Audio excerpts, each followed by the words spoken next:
हाथों को उठाओ। सर्वशक्तिमान परमेश्वर, तेरी प्रेजेंस में आज तेरा वचन मेरी जिंदगी में 100 गुना फलों को लेके आए। आज जो कुछ मैं सुनो, मैं इसे अंदरूनी आंखों से ग्रहण करूं, वो देखता हुआ जो दुनिया नहीं देख सकती, ताकि मैं वो पा सकूं जो दुनिया नहीं पा सकती। सर्वशक्तिमान परमेश्वर, आज तेरा आत्मा, तेरा वचन मुझे छुए, मेरी जिंदगी में उत्पत्ति करे, पैदा करे उन चीजों को जिनके लिए मैं पैदा हुआ हूं। सर्वशक्तिमान परमेश्वर की आत्मा मेरी अगुवाई कर अपने धर्म के मार्गों के निमित्त, कि मैं उस पर चलता रहूं, तेरा वचन मेरे हृदय में बसा रहे और मैं 100 गुना फलों को लेके आऊं।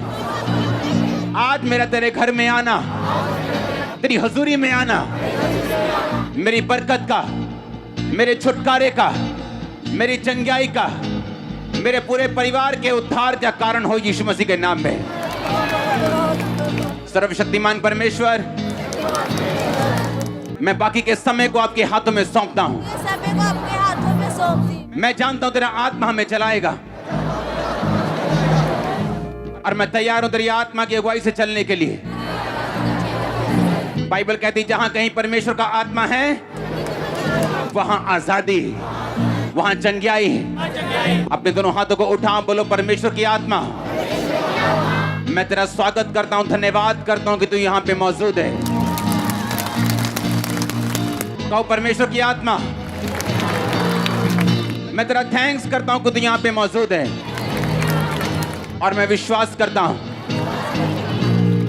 ऊंची आवाज में बोलो, मैं विश्वास करती हूं कि अगर तू यहां पे मौजूद है तो अपने वचन को पूरा करेगा, कि जहां कहीं परमेश्वर का आत्मा है वहां आजादी है। मैं इस आजादी को ग्रहण करता हूं, प्रभु यीशु मसीह के सामर्थी नाम में मैं मांगता हूं, आमीन। ऊंचा आशीष आपकी चर्च। अपने हाथों को उठाओ। आज इस प्रेजेंस में हर एक जन, ओवरफ्लो सेक्शन, ऑनलाइन चर्च, जितने भी जन इस खुदा की प्रेजेंस में हैं, आपकी लाइफ को आसान होने का मैं हुक्म देता हूं यीशु मसीह के सामर्थी नाम में। हर वो कर्ज जो आपके रोने का कारण है, उस कर्ज को मैं तोड़ता हूं यीशु मसीह के सामर्थी नाम में। मैं डिक्लेयर करता हूं, आज इस प्रेजेंस में आने वाले हर वो जन जो इस खुदा की पाक हजूरी में हैं, आपके आसपास की हर एक चीज, आपके स्वर्गदूत जो आपके लिए दिए गए, आपका बिजनेस, आपके लोग, यीशु मसीह के नाम में आपके फेवर में आज से काम करें। इस प्रेजेंस में आने वाले हर एक जन को मैं यीशु मसीह के नाम में कमांड करता हूं कि आपकी लाइफ आज से आसान हो और संघर्ष जाता रहे यीशु मसीह के नाम में। मैं आपको आशीषित घोषित करता हूं आपके परिवारों समेत, और मैं घोषित करता हूं कि आज आप सेम वापिस नहीं जा रहे हो यीशु मसीह के नाम में। आमीन। ऊंचा ये आशीष आपकी चर्च, ऊंची आवाज में, ऊंची आवाज में आमीन। 7 बार बोलो हालेलुया, हालेलुया।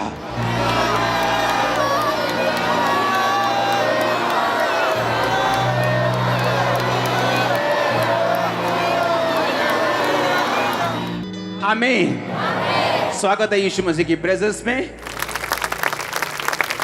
मुझे पूरा विश्वास है आप सेम वापस नहीं जा रहे हो। बैठ जाओ अपने शरीर में, आत्मा में आप मेरे साथ खड़े हैं।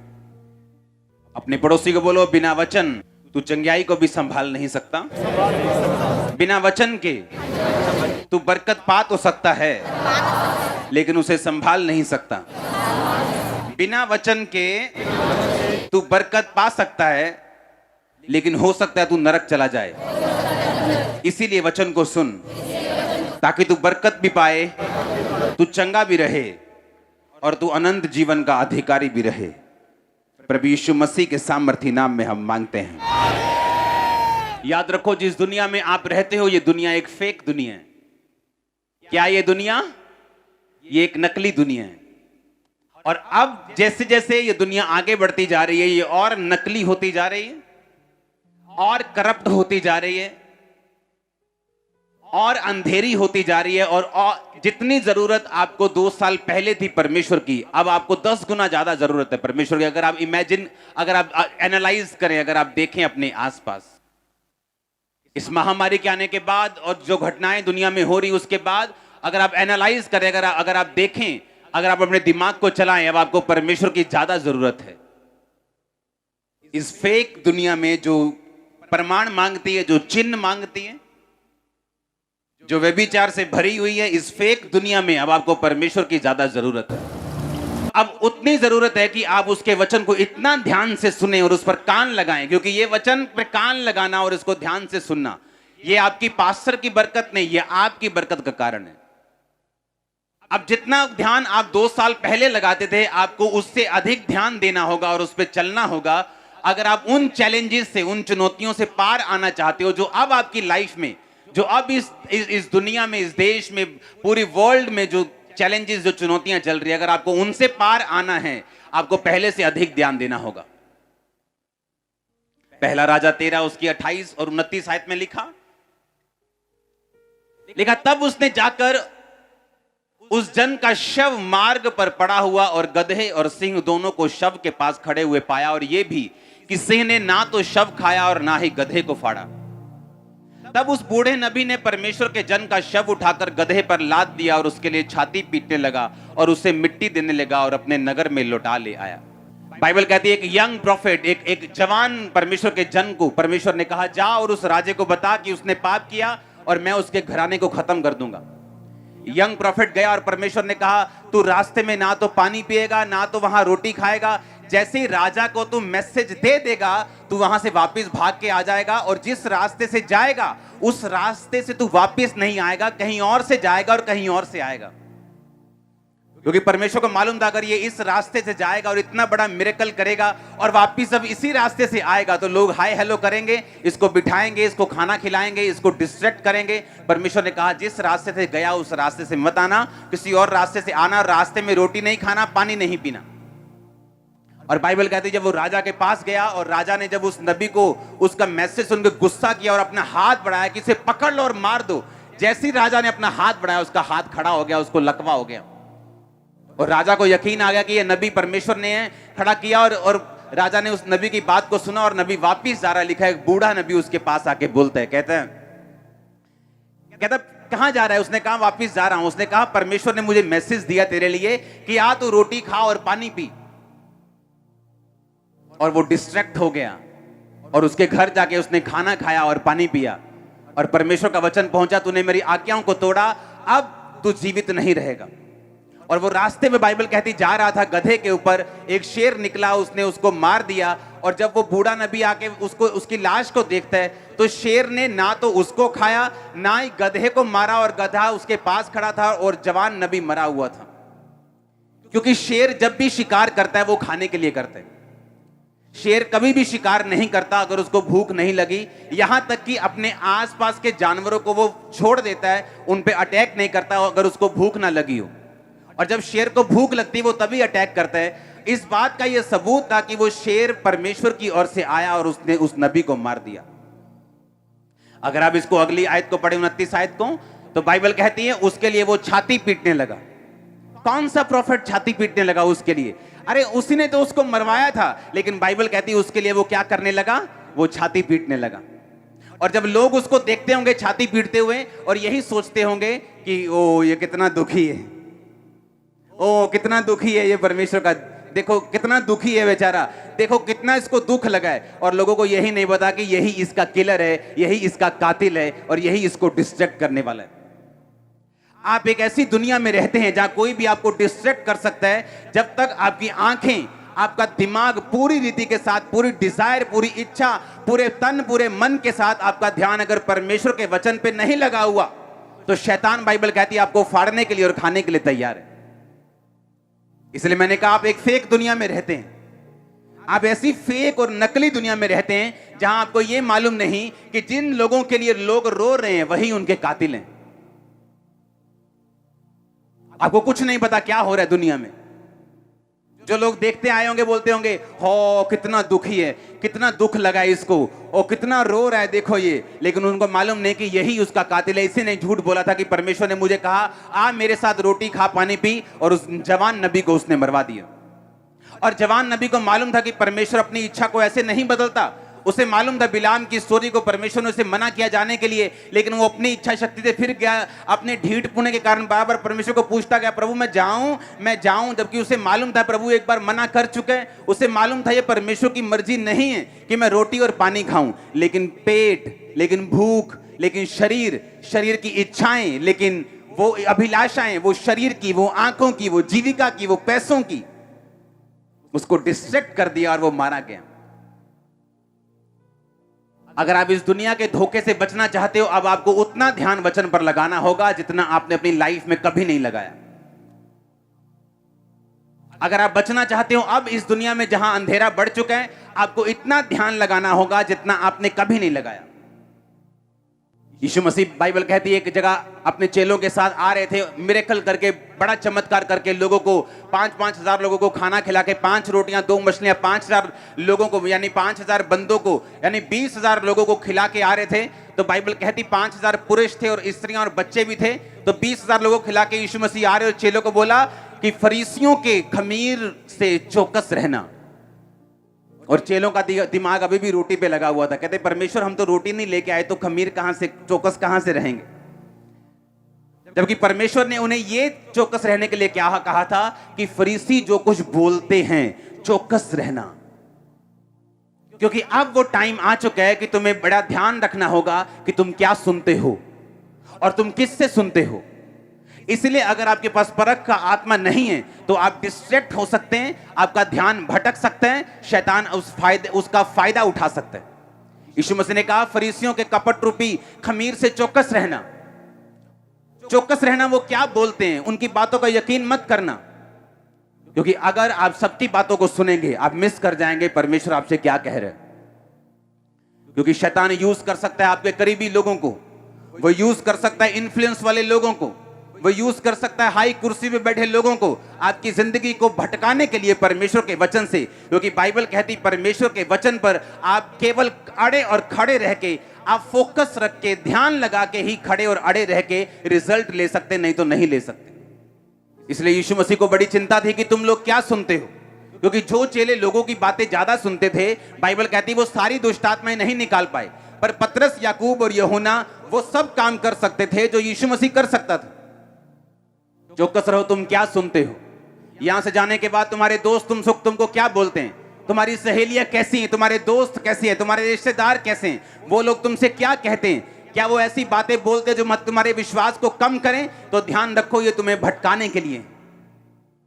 वो बूढ़ा नबी जब जवान नबी से मिला तो उसने कहा, उसको ऐसा दिखाया कि वो उसकी बहुत चिंता करता है। आया यार कुछ खा पी ले, देख तू कितना सूख गया, देख तू रास्ता बड़ा है, हाय तू ऐसा लग रहा है, आजा कुछ खा ले, कोई बात नहीं, परमेश्वर ऐसा थोड़ी है, तूने उसका काम कर दिया ना, आज आप खा पी ले थोड़ा सा। इमोशनल लोग आपको भटका सकते हैं। इसलिए बाइबल कहती है जब प्रभु यीशु मसीह ने पतरस को कहा, पतरस मुझे क्रूस पे चढ़ाया जाएगा और मैं तीसरे दिन जी उठूंगा, ये लोग मुझे दुख देंगे और मैं मारा जाऊंगा और गाड़ा जाऊंगा और तीसरे दिन मुर्दों में से जी उठूंगा। पतरस कहता है हाउ परमेश्वर, और झिड़कने लगा। बाइबल कहती है उसको झिड़के मारी यीशु मसीह को, झिड़के मारी यीशु मसीह को, बोलता है तो तेरे साथ कभी ऐसा ना हो। यीशु मसीह ने कहा शैतान हट जा मेरे सामने से, क्योंकि तू मेरे लिए ठोकर का कारण है। क्योंकि शैतान आपके पास आता है आपके करीबी लोगों में से, ताकि आप अपने क्रूस को ना उठाएं, अपने आप का इनकार करना छोड़ दें, आप फास्टिंग करना छोड़ दें, आप बोना छोड़ दें, आप प्रार्थना करना छोड़ दें, आप खुदा को दिल में रखें। 2 घंटे 2.5 घंटे देने की रोज में क्या जरूरत है, कोई बात नहीं। मत्ती 24 उसकी 12 और 13 आयत में लिखा हुआ, बाइबल कहती अंत के दिनों में क्या होगा। परमेश्वर यीशु मसीह ने कहा अधर्म के बढ़ने से बहुतों का प्रेम ठंडा पड़ जाएगा, परंतु जो अंत तक धीरज धरे रहेगा उसी का उद्धार होगा। अधर्म के बढ़ने से बहुतों का प्रेम ठंडा पड़ जाएगा।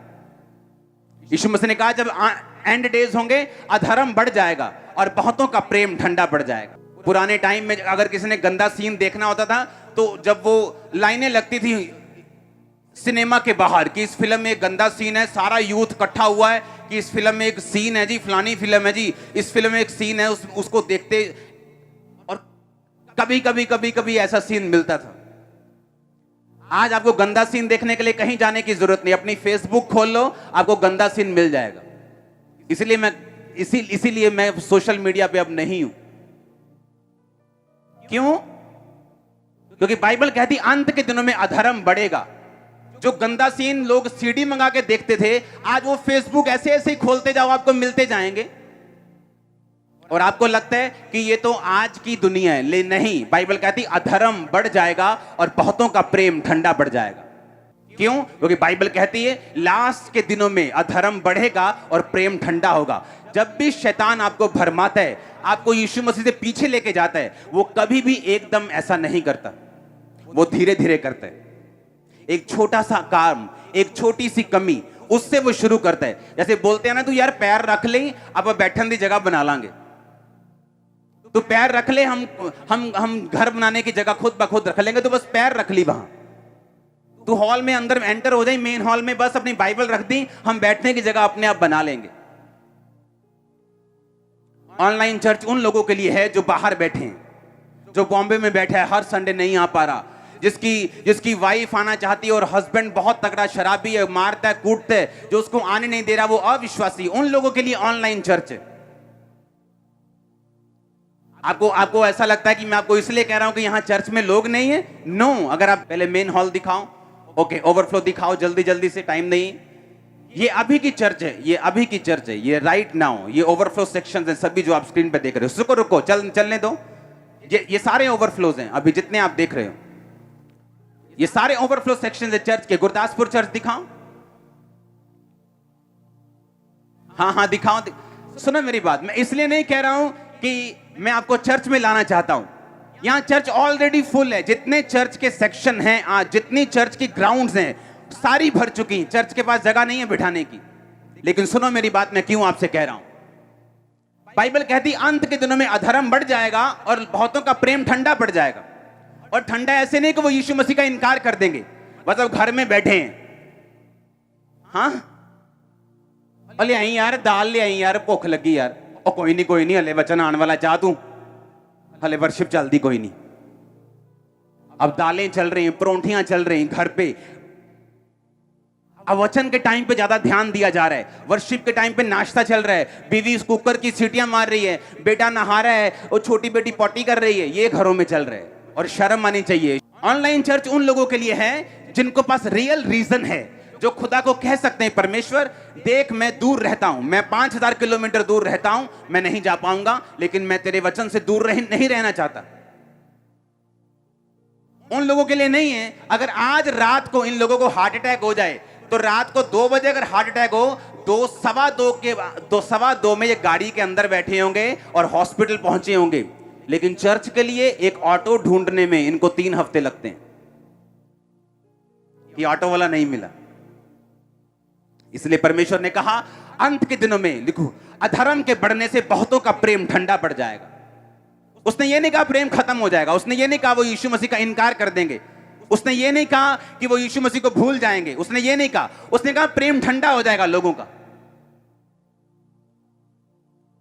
2030 में चाइना इस दुनिया का सबसे बड़ा क्रिश्चियन देश होगा। मालूम क्यों? आपको लगता है अमेरिका होगा, किसी को लगता है ये देश होगा। चाइना इस दुनिया का सबसे बड़ा क्रिश्चियन देश होगा। आज अगर संडे है तो मॉर्निंग 4 बजे 3 बजे लोग वो उठते हैं गुफाओं में, जहां 3-3 हजार 4-4 हजार लोग गुफाओं में मीटिंग्स करते हैं, गुफाओं में। और 5, 6, 7 बजे सुबह तड़के से पहले कि गवर्नमेंट जागने से पहले ही वहां से फाड़ी हो जाता है, खत्म हो जाती है मीटिंग। इतना प्यार करते हैं वो परमेश्वर को। क्यों? क्योंकि गवर्नमेंट उनको मीटिंग नहीं करने देती। वो सुबह उठते हैं और वहां अगर आप जाके देखो, जिन लोगों को लगता है कि चाइना में सबसे अधिक अविश्वासी हैं, चाइना में सबसे अधिक नास्तिक लोग हैं, ये सब कुछ झूठ है, ये सारा कुछ मिथ है, ये सच्चाई नहीं। चाइना में जितनी कंपनियां, जितने सीईओ, जितने अमीर लोग, जितने गरीब लोग, हर एक बंदा जितने स्पीड से यीशु मसीह में आ रहे हैं, मैंने कहा 2030 में चाइना इस दुनिया का सबसे बड़ा क्रिश्चियन देश होगा। चाइना सबसे बड़ा देश होगा क्रिश्चियन दुनिया का। सुबह उठते हैं। आज मेरे को मैसेज आ रहा था कि हमारा हॉल जो है वो सुबह ही भर चुका है। मीटिंग शुरू होने से घंटों पहले मेन हॉल भर चुका है, ओवरफ्लो भरने शुरू हो चुके। ये निशानी है आप लोगों की जो आप यहां पे मौजूद हो कि परमेश्वर आपकी लाइफ को छुएगा और काम करेगा आपकी जिंदगियों में। वो आपको भूलेगा नहीं।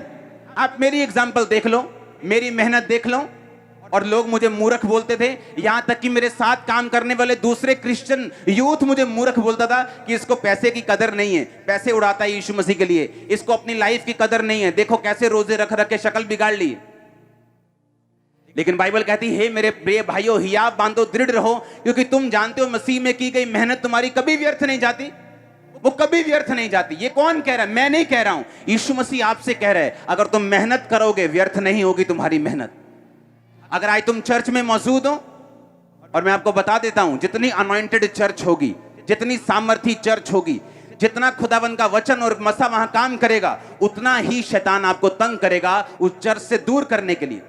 वो आपको फाइनेंशियल प्रॉब्लम डाले, वो आपको दिक्कत दे, वो आपका विरोध करे। उसे मालूम है कि ये वही जगह यहां जहां इसने छुटकारा पाने। इसलिए बाइबल कहती है, इकट्ठे होना मत छोड़ो। फिर से बोलो, इकट्ठे होना मत छोड़ो। एक भी जन ऐसा नहीं है जो भूखा मरा हो। क्यों? जुगाड़ लगा लेते रोटी का, इधर से या उधर से। लेकिन हमें मालूम है संडे हमने खुदा के घर में जाना है, तो क्यों नहीं सोमवार से, कल से हम अपने किराए को, अपने पैसों को, अपने तरीकों को इकट्ठा करना शुरू करते हैं। लेकिन नहीं, जब हमारे शरीर को जरूरत होती है दवाई की, हम रात को भी हॉस्पिटल चले जाते हैं। लेकिन जब आत्मा को जरूरत है, जिसके साथ आपका परिवार जुड़ा हुआ है, जिसके साथ आपका फाइनेंस जुड़ा हुआ है, जिसके साथ आपका फ्यूचर जुड़ा हुआ है, उसके लिए हम अलर्ट नहीं। क्योंकि बाइबल कहती है, फिर से पढ़ेंगे, अधर्म के बढ़ने से बहुतों का प्रेम ठंडा हो जाएगा। क्योंकि आज आपको आसानी से मिल रहा है। अगर आप चाइना में होते और यूट्यूब ना होता और फेसबुक ना होता और आपकी जब चर्च को ऑनलाइन चलने ना दिया जाया होता, तो आपको वैल्यू समझ आती। सुबह सुबह वो लोग चर्च में आगे इकट्ठा होते और परमेश्वर की महिमा करते हैं। याद रखो, अगर हम बलिदान नहीं देंगे तो कभी फायर नहीं होगी। आग तभी बढ़ती है जब उसमें लकड़ी बढ़ती है, आग तभी बढ़ती है जब उसमें बलिदान बढ़ते है। अगर लकड़ी कम होगी तो फायर कम होगी। और शैतान आपकी मासी का बेटा नहीं है कि आपको छोड़ देगा।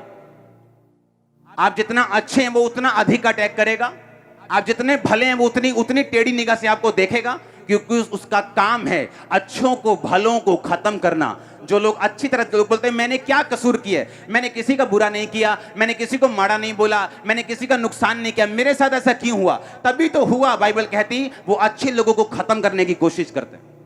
बुरे तो पहले ही नाश हैं, वो तो दूसरों का नुकसान करके अपना खुद ही बाद में करवा लेंगे, वो तो पहले से खत्म हो चुके हैं। लेकिन बाइबल कहती वो नाश करने, हत्या करने, घात करने और नष्ट करने के लिए आया। आपको प्राइस पे करना होता है परमेश्वर की प्रेजेंस में आने के लिए। आसान नहीं होता परमेश्वर की हुजूरी में आना, लेकिन आपको अपने आप को डिसिप्लिन में रखना पड़ता है। कोई भी दिक्कत हो, कोई परेशानी हो, अगर आप उसके भवन में, उसकी प्रेजेंस में उसी डिजायर, उसी इच्छा के साथ, बाइबल कहती है अपने परमेश्वर से पूरी मन, पूरी ताकत, पूरे प्रेम, पूरी शक्ति के साथ प्यार करना, क्योंकि अधर्म के बढ़ने से बहुतों का प्रेम ठंडा हो जाएगा। आसानी से घर पे मीटिंग मिलने से आपका प्रेम ठंडा हो जाएगा, परमेश्वर ने कहा। आज आप सिर्फ वर्शिप को ऑनलाइन मिस कर रहे हैं, कल आप वचन को भी मिस करेंगे। कल आपकी फोन की चार्जिंग खत्म हो जाएगी, कल को इंटरनेट खत्म हो जाएगा। अपने पड़ोसी को बोलो, अधर्म के बढ़ने से जीसस ने कहा बहुतों का प्रेम ठंडा हो जाएगा। आप जानते हैं, अगर आप बाइबल ध्यान से पढ़ें, पहला राजा 17 बाब उसकी 1 से 6 आयत, तिशबी एलिया जो गिलाद के प्रदेशियों में से था, उसने अहाब से कहा, इजराइल का परमेश्वर यहोवा जिसके सम्मुख मैं उपस्थित रहता हूं, उसके जीवन की शपथ, इन वर्षों में मेरे कहे बिना ना मेह पड़ेगा ना औंस पड़ेगी। तब यहोवा का यह वचन उसके पास पहुंचा, यहां से चलकर पूरब की ओर करीत नामक नाले में जो यरदन के पूरब में है छुप जा। उस नाले का पानी तू पिया कर। मैंने कौओं को आज्ञा दी है कि वो तुझे वहां खिलाएं। बोलो, वहां खिलाएं। यहोवा का यह वचन मानकर वह यरदन के पूरब में करीत नामक नाले में छिपा रहा। सवेरे सांझ को कौवे उसके पास रोटी और मांस लाया करते थे और वो नाले का पानी पिया करता था। आपकी एक्सपेक्टेशन है, आपकी इच्छा है कि परमेश्वर आपको छुए, वो आपको चंगा करे, वो आपके परिवार में ब्रेक थ्रू दे, वो आपकी सेहत में ब्रेक थ्रू दे, वो आपको फाइनेंस को ब्लेस करे। ये सब चीजें ठीक हैं, बिब्लिकल हैं। बाइबल कहती है वो छुड़ाने के लिए आया, वो बचाने के लिए आया, उद्धार देने के लिए आया। वो उद्धार शारीरिक हो सकता है, मानसिक हो सकता है, फाइनेंशियल हो सकता है, आत्मिक है। एलिया, बाइबल कहती है, उस समय का ऐसा एक जन था जब अधर्म बढ़ चुका था और लोगों ने परमेश्वर को त्याग दिया था, क्योंकि जो राजा था, जो गवर्नमेंट थी, वो परमेश्वर के खिलाफ थी। जो राजा की पत्नी थी इजाबेल, वो बाइबल कहती है बाल नामक देवताओं की 850 उसने नबी रखे हुए थे शैतान के, जो उसके साथ उसकी मेज पर खाते थे। और आज की अगर वैल्यू लगाओ तो कम से कम 30 से 40 करोड़ रुपया एक साल का वो उनके सिर्फ खाने पर खर्च करती थी। और बाइबल कहती है लोगों को परमेश्वर की आराधना करने की अनुमति नहीं थी, लोगों का प्रेम ठंडा हो चुका था। लेकिन बाइबल कहती परमेश्वर का एक जन उठा और वो धर्म त्याग के विरुद्ध लड़ा। एलिया ने बाइबल में पढ़ा, जहां यीशु मसीह ने, यहोवा ने लिखा था कि अगर लोग मुझे छोड़ देंगे मैं आसमान बंद कर दूंगा। उसने कहा परमेश्वर मैं तेरे से प्रार्थना करता हूं, इन लोगों ने तुझे छोड़ दिया, आसमान बंद कर दे, इन लोगों को भूखा मरने दे, इन पे कोई बारिश ना आए और अकाल पड़ जाए। तब मोटरें नहीं होती थी कि सबमर्सिबल लगाया और मोटर से पानी ले लिया। और परमेश्वर ने उसकी प्रार्थना को सुना और बारिश, परमेश्वर ने कहा ठीक है मैं बंद करूंगा, औंस नहीं आएगी। और वो राजा के पास जाके बोला, राजा मेरे कहे बिना ना बारिश आएगी ना औंस पड़ेगी, क्योंकि मेरी प्रार्थना से परमेश्वर ने ये बंद किया। मैं इसकी जिम्मेवारी लेता हूं कि मेरे कहे बिना ना तो बारिश बरसेगी ना औंस पड़ेगी। लिखा, वो कह के यहां वहां से चल पड़ा। और परमेश्वर ने कहा अब एलिया ऐसा कर, करीत नामक नाले में जाके छुप जा, वहां पानी होगा तो पिया करना, और कौवे सवेरे और शाम को तेरी रोटी लेके आया करेंगे और तुझे वहां खिलाएंगे। बोलो वहां खिलाएंगे। कहां खिलाएंगे? जहां परमेश्वर ने उन्हें भेजा, वहां नहीं जहां एलिया चाहता था। वो रोटी आपके घरों में ऑनलाइन नहीं खिलाएगा, वो चर्च में खिलाएगा आपको। आप समझ रहे मेरी बात को? बाइबल कहती परमेश्वर ने कहा वो तुझे वहां खिलाएंगे जहां मैं तुझे भेज रहा हूं। जहां तू अपनी मर्जी से बैठे हैं वहां नहीं, जहां मैं तुझे भेज रहा हूं वो तुझे वहां खिलाएंगे। जब आप धर्म त्याग के विरुद्ध लड़ते हैं, जब आप उन लोगों में सुसमाचार देने जाते हैं कि आप यीशु मसीह के साथ मेल मिलाप कर लो, ये वही चीज है जो एलिया कर रहा था। तो बाइबल कहती है जैसे ही आप परमेश्वर के लिए खड़े होते हैं, जैसे ही आप परमेश्वर वाली जगह पे निकलते हैं जाने के लिए, बाइबल कहती है परमेश्वर उन चीजों से आपकी सप्लाई को पूरा करता है जिन चीजों से आपने कभी उम्मीद नहीं की होती। एलिया को 3 बार खाना मिला है स्वर्गीय इंतजाम से। पहली बार उसे कौओं ने खिलाया, दूसरी बार एक विधवा ने उसे खिलाया जब उसका आटा, उसका मैदा और तेल खत्म हो चुके थे, और एलिया की प्रार्थना से वो आटा और मैदा बढ़ते रहे और उस छोटे से जार में कभी खत्म नहीं हुए जब तक अकाल खत्म नहीं हुआ। तीसरा, स्वर्गदूत ने उसे रोटी और पानी दिया और उसने खाया। अगर आप कौओं की बात सुने तो कौए ऐसा जीव हैं जो इंसानों से डरते हैं, इंसानों के पास नहीं जाते, और ऐसा जीव है जो इंसानों से चुराते हैं, ढाबों से चुराते हैं, आपके घरों से चुराते हैं। आपके घर में कहीं कभी कौवा 10 किलो की थैली रख के गया आटे की? कभी चिकन तंदूरी रख के गया हो आधा? हाँ, मटर पनीर रख के गया हो? ऐसा हुआ है कभी? लेकिन बाइबल कहती एलिया जब उस नाले के बाहर आया, एलिया जब करीत नामक नाले का जल सूख गया और परमेश्वर ने कहा जा मैंने विधवा को तेरे खिलाने की आज्ञा दी है। बाइबल कहती जब एलिया उस नाले से बाहर आया तो एलिया पहले से अधिक मोटा हो चुका था। और जब एलिया बाहर आया तो लोग देखते होंगे कि क्या चक्कर है ये, हम पतले हो रहे हैं, हम लोग सूख रहे हैं, एलिया मोटा हो रहा है, ये क्या चक्कर है? लेकिन बाइबल कहती एलिया जो था वो धर्म त्याग के विरुद्ध था। एलिया जो था वो परमेश्वर के साथ पूरे मन से आप प्यार करो इस बात के लिए वो फाइट करता रहा। और जब आप इस बात के लिए लड़ते हैं, आप सुसमाचार देने के लिए जाते हैं, आप अपने रिश्तेदारों को सुसमाचार देते हैं, आप लोगों को सुसमाचार देते हैं। ऑनलाइन मीटिंग उन लोगों के लिए है, अगर आपका एक मित्र, अगर आपका एक रिश्तेदार यकीन नहीं करता, आप उसको लिंक भेज सकते हो कि भाई ये मीटिंग देख। कि वो आ नहीं सकता, वो आने में आना का नहीं कर रहा है, लेकिन अपने मोबाइल पर देख तो सकता है ना। और बाइबल कहती एलिया धर्म त्याग के विरुद्ध लड़ा। और बाइबल कहती जैसे ही वो परमेश्वर के लिए खड़ा हुआ, परमेश्वर ने कहा अगर तू मेरे लिए खड़ा है तो मैं तेरे लिए खड़ा हूं। अगर तू मेरे लिए खड़ा है तो मैं तेरी जरूरतों को वहां से पूरा कराऊंगा जहां तू सोच भी नहीं सकता। आज इस मीटिंग के बाद जब आप घर वापस जाएंगे, मेरे स्वर्ग का परमेश्वर, वो एलिया का और मेरा परमेश्वर आपको खिलाने वाला है स्वर्ग से, यीशु मसीह के नाम में। वो आपके बिजनेस के लिए, आपके फाइनेंस के लिए, आपके बच्चों की फीस के लिए स्वर्ग से इंतजाम करेगा। मैं आपको सच कह रहा हूं। कितने मेरी बात पे यकीन कर रहे हैं? मैं आपको एक ही क्वेश्चन कर रहा हूं, क्या आप परमेश्वर के लिए खड़े हैं या नहीं? क्या आप लोगों की भीड़ में शामिल हैं जो भीड़ में शामिल हो गए कि नहीं हम राजा के खिलाफ नहीं जा सकते, नहीं हमें वो मार देंगे, नहीं ऐसा हो जाएगा। पर बाइबल कहती एलिया परमेश्वर के लिए खड़ा रहा, और जब वो परमेश्वर के लिए खड़ा रहा, परमेश्वर ने उसकी जरूरतों को पूरा किया। कौवे उसे खिलाते रहे सवेरे और शाम, भूलते नहीं थे, टाइम पर आते थे, सवेरे शाम। और ये नहीं सिर्फ खिचड़ी लेके आते थे, लिखा मांस और रोटी लेके आते थे। सूखा हुआ खाना नहीं लेके आते थे, फ्रेश फूड सुबह शाम लेके आते थे, सुबह शाम। वो क्यों आपको बरकत दे, क्यों आपका फाइनेंस बढ़ाए, क्यों आपका बिजनेस बढ़ाए? क्या किया आपने परमेश्वर के लिए? जिस दिन आपका फाइनेंस, आपकी नौकरी, आपका पैसा, जिस दिन परमेश्वर के कामों में जाना शुरू होगा, जिस दिन टाइथ और ऑफरिंग देने शुरू करोगे, उसी दिन परमेश्वर आपका इंतजाम भी करना शुरू कर देगा, क्योंकि आप उसके काम के लिए खड़े हैं। आपका फाइनेंस उसके काम के लिए खड़ा है। बाइबल कहती पोतीफर की पत्नी सिर्फ ऐसी थी जो यूसुफ के अधीन नहीं थी, और उसी पर शैतान ने अटैक किया। आपकी जो चीज परमेश्वर के अधीन नहीं, उसी पे शैतान अटैक करता है। आपकी प्रार्थना तो पूरी है, रोजे तो पूरे हैं, लेकिन हम ऑफरिंग में कमजोर हैं, हम देने में कमजोर हैं, और वहीं पे शैतान अटैक कर रहा है कि हम सामर्थी तो हैं लेकिन गरीब भी हैं। ऊंची आवाज में हालेलुया बोलो। और अगर आप ध्यान से बाइबल पढ़ें तो बाइबल कहती है जब एलिया मोटा होकर वहां से निकला और जब विधवा के पास गया, उसके बाद एक मुट्ठी, उसके बाद आटा, एक कुप्पी, तो बाइबल कहती तेल था। और बाइबल कहती इन दोनों के साथ जब वो बोलता है उस विधवा को कि ये मुझे खिला, परमेश्वर ने कहा कितना मुश्किल है ये बोलना। और बाइबल कहती है उस विधवा ने उसकी बात को सुना और उसे खिलाया, और उसने कहा तेरा ना तो अब आटा मैदा खत्म होगा, ना तेरा तेल खत्म होगा। सुनो मेरी बात, एलिया की जरूरत को परमेश्वर ने पूरा किया क्योंकि वो परमेश्वर के लिए खड़ा रहा। उस विधवा और उसके बेटे को परमेश्वर ने मरने नहीं दिया क्योंकि वो एलिया के साथ खड़ी रही।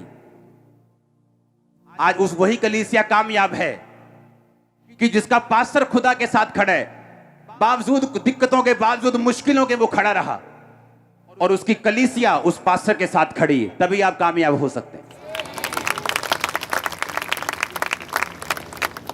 मैंने लोगों को देखा है चर्चों में जाते हैं जिनका अपने पास्टर के साथ कोई प्यार नहीं, उनका कलीसिया के पास्टर के साथ कोई लगाव नहीं, उनको वो सरमन देने वाला पादरी लगता है सिर्फ। जबकि बाइबल कहती है अगर आपने कामयाब होना है तो अपने पास्टर के साथ, अपने फादर के साथ, अपने अगुए के साथ आप खड़े रहेंगे, जिस तरह आप अपने बाप, अपने भाई के साथ खड़े रहे। और वो अगुआ अगर कामयाब होना चाहता है, वो लोगों की ओर नहीं देखेगा, वो परमेश्वर की ओर देखेगा और उसके साथ खड़ा रहेगा। अगर वो परमेश्वर के साथ खड़ा रहेगा तो परमेश्वर उसका इंतजाम करेगा। आज जो चर्च में चल रहे, जिन चीजों का आप आनंद ले रहे हो और जिन चीजों का आप आनंद थोड़े दिनों में लेने वाले हो, ये पैसों से पॉसिबल नहीं। यहां कोई ऐसा सपोर्टर नहीं जो फौरन से 100 करोड़ भेज रहे हैं। ये परमेश्वर की ग्रेस से पॉसिबल हो रहा है। अगर आप इस चर्च का फाइनेंस देखेंगे आप हैरान हो जाएंगे कि इतने बड़े प्रोजेक्ट कैसे चल रहे हैं। ये प्योर ग्रेस है परमेश्वर की। ये कौवे ही हैं जो परमेश्वर का काम कर रहे हैं। और अगर आप इस चर्च में देखो, लोग बरकत पा रहे हैं, लोग आशीषों को ले रहे हैं। क्यों? क्योंकि वो चर्च के साथ खड़े हैं। उन्हें मालूम है चर्च में परमेश्वर का काम हो रहा है। क्योंकि जो पादरी, जो विश्वासी, जो प्रॉफिट, जो प्रेरित, जो पास्टर, जो टीचर परमेश्वर के साथ खड़ा है, उसकी जरूरतें परमेश्वर पूरी कर रहे हैं। और जो कलीसिया अपने पास्टर के साथ खड़ी, उस कलीसिया की जरूरतों को परमेश्वर पूरा कर रहे हैं। बाइबल कहती बहुत सी विधवाएं थी, लेकिन एलिया किसी के पास नहीं भेजा गया, सिर्फ सारपत की विधवा के पास। बहुत से क्रिश्चियन यहूदी थे जो मर गए, वो भी तो परमेश्वर के जन थे। वो कई विधवाएं थी, उनके कई इकलौते बेटे थे, उसी काल में वो मर गए। बाइबल कहती है क्योंकि परमेश्वर पक्षपात करने वाला परमेश्वर नहीं है। उसने सबके लिए काम नहीं करना। बाइबल कहती है वो उन लोगों के लिए काम करता है जो अपने विश्वास को दिखाते हैं। उसी विधवा ने उसे खिलाया। बाइबल कहती है वो लकड़ी बीन रही थी कि मैं लकड़ी बीनूं, इस एक मुट्ठी मैदा से और तेल से जो रोटी बने मैं और मेरा पुत्र खाएं और मर जाएं। ये उसके मुंह का वचन था। एलिय्याह ने कहा नहीं, पहले मुझे खिला। और बाइबल कहती जब उसने बोया, बाइबल कहती एलिय्याह ने कहा अब तेरा मैदा भी खत्म नहीं होगा, तेरा तेल भी खत्म नहीं होगा। और बाइबल कहती जब तक अकाल रहा वो उस आटे में से और तेल में से खाते रहे। जिस दिन अकाल खत्म हो गया वो आटा और तेल भी खत्म हो गया। अगर जो कलीसिया अपने विजन के साथ, अपने पास्टर, अपने अगुवे के साथ खड़ी है, परमेश्वर उसकी जरूरतों को पूरा करता है। वो परमेश्वर को मालूम है मरने नहीं देना। वो सब क्रिश्चियंस की जरूरतें पूरी नहीं करता, वो सब विश्वासियों की जरूरतें पूरी नहीं करता। आपको बहुत बड़ा भुलेखा है, बाइबल च लिखे पंजाबी च कहते हैं ना भुलेखा पै गया तानू, आप बड़ी भूल में पड़े हो। वो सबकी जरूरतें पूरी नहीं करता, वो सबको चंगा नहीं करता। बाइबल कहती विश्वास से उस 12 साल की लहू बहने वाली औरत ने छुआ और चंगाई को लिया। और शमौन कोढ़ी जिसके घर में परमेश्वर खाना खाने के लिए गए, परमेश्वर पे शक ही करता रहा। अगर ये प्रॉफिट है तो इसको मालूम नहीं जो इसके पांव पड़ रही है वो एक पापने औरत है। अगर ये परमेश्वर का जन है तो ये ऐसे क्यों कर रहा है? अगर ये परमेश्वर का जन है ये ऐसा क्यों कर रहा है? वो शक्की रह के शमौन कोढ़ी का कोढ़ी रह गया। यीशु मसीह आए और चले भी गए और उसे कोई फर्क नहीं पड़ा। यीशु मसीह बाइबल कहता अपने शहर में गए और बड़े सामर्थी काम नहीं कर सके क्योंकि लोगों का विश्वास वहां पे नहीं था। और ऐसी जगह जहां लोगों का विश्वास था, यीशु मसीह के कपड़े के छोर को, धागे को छू के लोग चंगे हो रहे थे। जिन बीमारियों से वैद्य भी उन्हें चंगा नहीं कर पाए, सारी दुनिया की सारी कमाई उड़ा दी, वो भी उन्हें हील नहीं कर पाए। दूसरा पत्रस 2 बाब उसकी 6 से 8 आयत को पढ़ेंगे। सदोम और अमोरा के नगरों को विनाश का ऐसा दंड दिया कि उन्हें भस्म करके राख में मिला दिया, ताकि वे आने वाली भक्तिहीन लोगों की शिक्षा के लिए एक दृष्टांत बने। धर्मी लूत को, जो अधर्मियों के अशुद्ध चाल चलन से बहुत दुखी था, छुटकारा दिया, क्योंकि वह धर्मी उनके बीच में रहते हुए उनके अधर्म के कामों को देख देख कर और सुन सुनकर हर दिन अपने सच्चे मन को पीड़ित करता था। क्योंकि जब वो लोग इस वचन को पढ़ते हैं उन्हें लूत राइट साइड दिखाई देता है कि वो अपने सच्चे मन को क्या करता था? पीड़ित करता था, उसे दुख लगता था, दुखी होता था लूत। हाँ, जहां मैं रहता हूं यहां लोग पुरुषगामी हैं, इन बंदा बंदे के साथ सोता है, लेडी लेडी के साथ सोती है। वहां लोग, बाइबल कहती है, इतना अधर्म था कि परमेश्वर ने नगरों का नाश कर दिया। पर बाइबल कहती है जो लूत था उनके कामों को देख देख कर और सुन सुनकर अपने सच्चे मन को पीड़ित करता था। इच्छा रखना एक बात है, हाय आज बहुत दिल कर रहा है यार चर्च जान दा, प्रभु इन्ना महान है ना, प्रभु इन्ना वधिया ना, खुदा ने तो इन्ने काम कीते आ मेरी जिंदगी च। भाजी चलिए फिर चर्च आज। नहीं यार आज मैं घर ही देखनी ऑनलाइन। ऐसे लोगों के साथ बैठ जाओ और खुदा की बातें सुनो। ओ खुदा ने काम किते, मेरा दादा खुदा दे काम करता सी, मेरा मासड़। सच्चे मन को पीड़ित तो करता था, पर भाई साहब निकले नहीं उस देश चों, उत्थे ही फंसे रहे, उत्थे ही। सच्चे मन को पीड़ित तो बहुत करता था। कभी गे देखा, कभी पापी देखा, व्यभिचारी देखा, दुखी तो बहुत होता था पर वहीं रहता था। उसकी बरकत का कारण अब्राहम था। जब वो अब्राहम से लड़के गया, उसे मालूम नहीं था कि उसकी चरवाहे, उसकी भेड़ें इसलिए नहीं बढ़ रही क्योंकि ये एरिया ऐसा है या वो बिजनेस ही ऐसा है कि बढ़ेगा ही बढ़ेगा। वो अब्राहम की अनॉइंटिंग थी उसके ऊपर। जैसे वो अलग हुआ सारा कुछ बदल गया। सच्चे मन को पीड़ित करता था। हाय भैन जी बहुत दुख होया, पर भैन जी ने करना कुछ नहीं तुहाडे लई। पंजी नहीं कट के देनी तुहानू कि भैन जी आलो मेरे वालों हेल्प। भैन जी पर दुखी बहुत है तुहाडे लई। सच्चे मन को पीड़ित तो बहुत करता था पर उस देश को छोड़ के नहीं गया। आके अब्राहम से माफी नहीं मांगी, मुझे माफ कर दे, मुझे कहीं और भेज दे, जहां तू कहेगा मैं वहां जाऊंगा, लेकिन तेरे मसे से अलग नहीं होऊंगा। और बाइबल कहती है जब दूत वहां पे पहुंचे, दूतों ने कहा अब निकल यहां से। अब निकले कैसे? वाइफ उस इन्फ्लुएंस में रहती है, उन लोगों के वाइफ के अंदर पूरा घुसा हुआ है सदोम अमोरा, बच्चों के अंदर घुसा हुआ है, जो उसके साथ दामाद थे उनके अंदर घुसा हुआ है, लड़कियों के अंदर घुसा हुआ है, जाना नहीं चाहते थे वहां से, दूतों ने धक्के मार मार के निकाला और वाइफ ने पीछे देख लिया और लिखा नमक का खंबा बन गई। चलो वाइफ खत्म हो गई, रह गई 2 बेटियां, गुफा में गई, अपने बाप के साथ सो गई। मोआब पैदा हुआ, अम्मोन पैदा हुआ, और बाइबल कहती इन दोनों जातियों से परमेश्वर ने सदियों तक, सालों तक नहीं, सदियों तक नफरत की परमेश्वर ने अम्मोनियों के साथ, मोआबियों के साथ। क्योंकि जो लड़कियां सारा दिन पाप होते देखेंगी, सारा दिन गंदगी देखेंगी, अपनी सहेलियां, अपने सभी लोग सारा दिन व्यभिचार, सारा दिन गंद, उनको वो कूल लगने लगता है, उनको वो नॉर्मल लगने लगता है। उनको लगता है ये नॉर्मल है, ये 10 बॉयफ्रेंड तो नॉर्मल है, ये चीजें तो नॉर्मल है, ये सब कर रहे हैं, सब कर रहे हैं। कुछ हुआ इनको कभी भी? वो कितना अमीर है, अभी उसने अभी रोल्स रॉयस निकाली है, अभी उसने देखो, अभी तो उसने लैम्बोर्गिनी ली है, देखो तो। अब सच्चे मन को वो पीड़ित करता था, इसीलिए सिर्फ वही बचा कि चलो पीड़ित तो करता था लेकिन वही बचा। ना उसकी बेटियां बची, ना बेटियों के आगे बच्चे बचे, क्योंकि वो नफरत की, मैंने ये नहीं कहा परमेश्वर ने सजा दी, मैंने कहा नफरत की परमेश्वर ने उन बच्चों के साथ। पत्नी नमक का खंबा बन गई, परिवार उजड़ गया, पूरा परिवार फिनिश हो गया लूत का। क्यों? स्टेप नहीं लिया, बस पीड़ित करता रहा मन को, दुखी होता रहा बस, और कदम कोई नहीं उठाया, उस देश से बाहर नहीं निकला। जब उसे मालूम है यहां पर गे लोग रहते हैं, उसे मालूम है यहां पापी रहते हैं, उसे मालूम है यहां वो सब काम होते हैं जो परमेश्वर के वचन के खिलाफ है, निकलता क्यों नहीं यहां से? तेरी पत्नी अब नहीं आएगी, तू निकल जा, आ जाएगी पीछे तेरे, अगर खुदा तेरे साथ है वो भी आ जाएगी। तेरे बच्चे अपने आप आ जाएंगे, निकल तू खुद यहां से। यही फर्क था अब्राहम में और लूत में।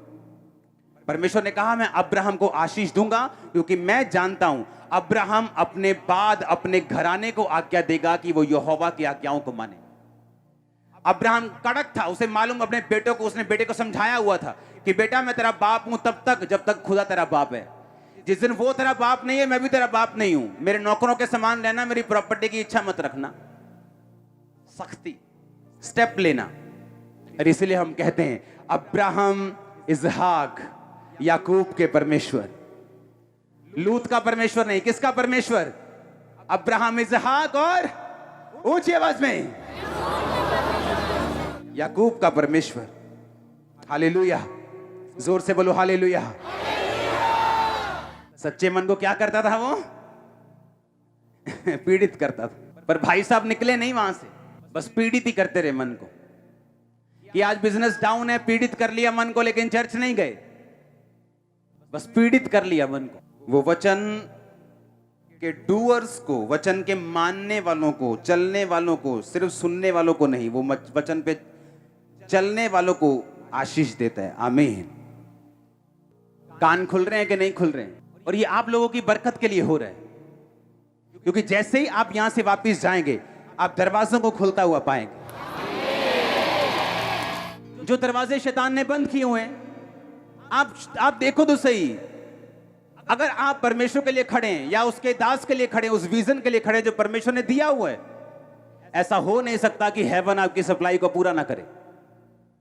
अगर वो आपकी सप्लाई को पूरा नहीं करेगा तो फिर किसकी सप्लाई को पूरा करेगा? अगर वो आपकी जरूरतों को पूरा नहीं करेगा फिर किसकी जरूरतों को करेगा? मत्ती 24:12-13, अधर्म के बढ़ने से बहुतों का प्रेम ठंडा पड़ जाएगा। हालेलुया। मेक श्योर इस लाइफ में जहां सब कुछ फेक है आपके आसपास, आपका ध्यान परमेश्वर के वचन पे खड़ा रहे। आप बाइबल को पढ़ते रहें, आप उन लोगों पे ध्यान देते रहें जो वचन पे खड़े रहने के कारण आशीषित हुए, और उन लोगों पर भी ध्यान देते रहें जो वचन से हटने के कारण शैतान का शिकार हुए। फिर आप परमेश्वर को दोष नहीं दे सकते, क्योंकि जो बच्चा अपने पिता के अधीन है, पिता उसी की रक्षा कर सकता है। अगर वो पिता को छोड़ के चला जाए, वो अपने बच्चे की रक्षा नहीं कर सकता। अगर आप वचन के नीचे हैं, आप अपने बाप के नीचे हैं। अगर आप वचन के नीचे हैं तो परमेश्वर आपकी सुरक्षा भी करेगा, आपके इंतजाम भी करेगा, आपके बच्चों को संभालेगा भी, उन्हें बड़ा भी करेगा, उन्हें अपने जैसा बनाएगा भी। उसे जानता आप कौन सा बिजनेस करते हैं, वो जानता आपको जॉब में कब बढ़ाना है, वो जानते हैं कौन सा स्टेप आपको कब लेने के लिए प्रेरित करना है, वो सब जानता है इन चीजों को। हालेलुया। मेक श्योर अपनी लाइफ को आप दोबारा से फिर से जांचें। हर कुछ दिन बाद अपनी लाइफ को जांचें। मैं जांचता हूं अपनी लाइफ को, हर कुछ दिन बाद, हर कुछ महीने बाद अपनी लाइफ को रीडेडिकेट करता हूं परमेश्वर के लिए, और अधिक डेडिकेशन के साथ, और अधिक डिजायर के साथ। उसने कहा तो अपने परमेश्वर से पूरे मन, पूरी शक्ति, पूरे प्राण, सब कुछ जो तेरे दिल में है, जो तेरे मन में है, जो तेरे शरीर में है, तेरी बुद्धि में है, कहता तू सबसे परमेश्वर से सबसे अधिक प्यार कर। परमेश्वर की सेवा करने की इच्छा, उसकी प्रेजेंस में रहने की इच्छा, उसका काम करने की इच्छा, सुसमाचार देने की इच्छा आपकी जिंदगी में कभी मध्यम नहीं होनी चाहिए। इस आग को जितना बढ़ा के रखोगे, सप्लाई उतनी हेवन से पूरी आने वाली, यीशु मसीह के नाम में पूरी सप्लाई आने वाली। मैं आपको बता रहा हूं, हर वो बैरियर, हर वो रुकावट, हर वो डैम गेट, स्लूस गेट जो डैम के आगे लगा होता है, मैं यीशु मसीह के नाम में आपकी लाइफ पर उसे खुलता हुआ देख रहा हूं। आपके फाइनेंस पे उसे खुलता हुआ देख रहा हूं। आमीन। ऊंचाई आशीष आपके चर्च में ने कहा, मैं उस हीलिंग की नदियों को आपकी लाइफ पे बहता हुआ देख रहा हूं यीशु मसीह के सामर्थ्य नाम में। अपने पड़ोसी को बोलो, खुदा से प्यार कर। बाइबल कहती है जिससे वो प्यार करता है, और जो खुदा से प्यार करता है, खुदा उसे छुड़ाता है। भजन संहिता 91 में लिखा, तूने जो मुझसे प्यार किया इसलिए मैं तुम्हें छुड़ाऊंगा। कितने लोग ऐसे जो अपने घर में रोज प्रार्थना करते हैं? हाथ खड़ा करो। जो परिवार समेत प्रार्थना करते हैं वो भी हाथ खड़ा करो। आपको परिवार समेत भी प्रार्थना करनी, आपको अकेले भी प्रार्थना करनी, आपको उसका रिजल्ट नजर आएगा। कोई भी चीज हो, आप थके हो ना हो, कोई काम हो, हमारे बच्चे रात को एक टाइम पे हमें प्रार्थना के लिए खींच लेते हैं, चाहे मैंने ऊपर 8 घंटे प्रार्थना की हो। क्योंकि जिस दिन परमेश्वर के लिए प्रेम ठंडा हो गया, वो ये नहीं कहता खत्म हो जाएगा। उसने ये नहीं कहा तुम परमेश्वर का इनकार कर दोगे। उसने कहा धीरे धीरे ये प्रेम क्या हो जाएगा, ठंडा पड़ जाएगा। अधर्म के बढ़ने से लोगों का प्रेम ठंडा हो जाएगा, और जब ठंडा हो जाएगा शैतान तब अटैक करेगा। मेक श्योर आपका प्रेम हमेशा गर्म हो खुदा के लिए। आप हमेशा उसकी सेवा के लिए खड़े रहें, उसके कामों के लिए खड़े रहें, उत्साहित रहें परमेश्वर के लिए। उसने ये नहीं कहा कि डर खुदा का मेरा बल है। उसने कहा परमेश्वर का आनंद मेरा बल है। उसकी सेवा करने का आनंद लो, प्रार्थना करने का आनंद लो। आप नहीं जानते वो प्रार्थना, वो फास्टिंग आपको कितनी मुसीबतों से बचाती है जो आपकी तरफ आने वाली थी। आप नहीं जानते, जब आप परमेश्वर की सेवा के लिए, उसके काम के लिए लग जाते हैं, चाहे वो अपने चर्च के लिए काम करें, अपने अगुए के लिए काम करें, खुदा के लिए काम करें, आप नहीं जानते परमेश्वर कितना आपको बचा के रखता है। क्योंकि वो जानता है अगर ये मुसीबतों में ऐसी फंसा रहेगा तो मेरा काम कैसे होगा। और वो आपके रास्तों को साफ करता है, आपको ग्रेस देता है, आपको अनुग्रह देता है कि आप बचे रहें और परमेश्वर के कामों में बढ़ते रहें। अपनी लाइफ के आसपास की चीजों को, अपनी लाइफ के आसपास के बंदों को, अपनी लाइफ के आसपास जो भी हो रहा है, उनको आत्मिक रीति से देखो। कहां पे परमेश्वर काम कर रहा है, कहां शैतान आपकी आग को ठंडा करने की कोशिश कर रहा है, कहां पे वो आपकी आग को बुझाने की कोशिश कर रहा है, कहां पे वो आपकी लाइफ में काम करने की कोशिश कर रहा है। उसे ढूंढो, उसे खत्म करो। वो दिन बहुत नजदीक है, क्योंकि ये कोरोना शोरोना एक दिन आएगा, एक दो बार आके खत्म हो जाएगा। आप देखेंगे कि भीड़ नहीं, एक मास भीड़ खुदावंद के भवनों में आपको मिलेगी। मास गैदरिंग, मास गैदरिंग। अगर अंत के दिनों में शैतान काम कर रहा है तो परमेश्वर उससे ज्यादा काम कर रहा है। वो हीलिंग पहले से ज्यादा कर रहा है। मिरेकल्स कितने अधिक नंबर्स में हो रहे हैं। पहले एक गवाही सुनने के लिए लोग गांव में जाते थे, गांव में पता था ना इसकी गवाही है। इंटरनेट, यूट्यूब होता नहीं था, फेसबुक था नहीं। एक गवाही मालूम होती थी, फलानी चर्च में एक गवाही हुई, उसको सुनने के लिए लोग ऑटो करा के उसके घर ढूंढ ढूंढ के उसे गांव में जाते थे। लेकिन आज आप हजारों टेस्टिमनी हर संडे सुनते हैं। अगर अंत के दिनों में शैतान काम कर रहा है, क्योंकि परमेश्वर ज्यादा काम कर रहा है, ज्यादा रूहें बच रही हैं। अपने हाथों को उठाओ। थैंक यू जीसस बोलो।